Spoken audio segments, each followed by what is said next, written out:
Maria Ressa is one of the most prominent journalists in the Philippines and also one of the most embattled.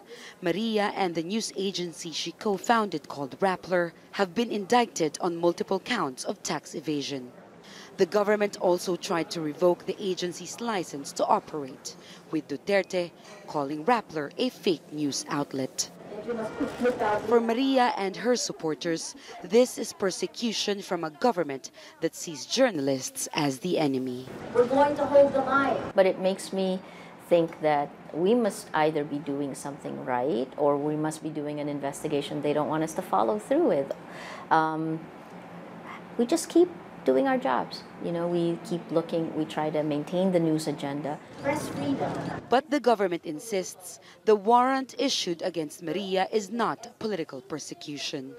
Months after Duterte was sworn into office, the government set up a special task force to focus on media security, proof it says of its commitment to press freedom. It maintains Rappler's case is different.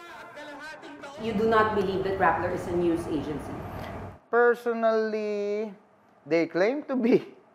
They say that they are a news agency. But then again, we have to check it with our laws. Last year, Reporters Without Borders calls the Philippines the deadliest country for media in Asia. And what is happening here reflects growing animosity towards journalists worldwide. And that hostility, openly encouraged by political leaders and authoritarian regimes, pose a threat to democracy. The Center for Media Freedom and Responsibility focuses on the rights of Filipino journalists. It says there have been more than 80 attacks on journalists since President Duterte assumed office in 2016.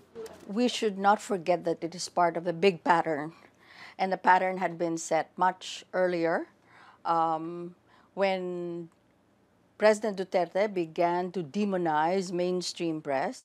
Since 1986, more than 160 journalists have been killed in the Philippines.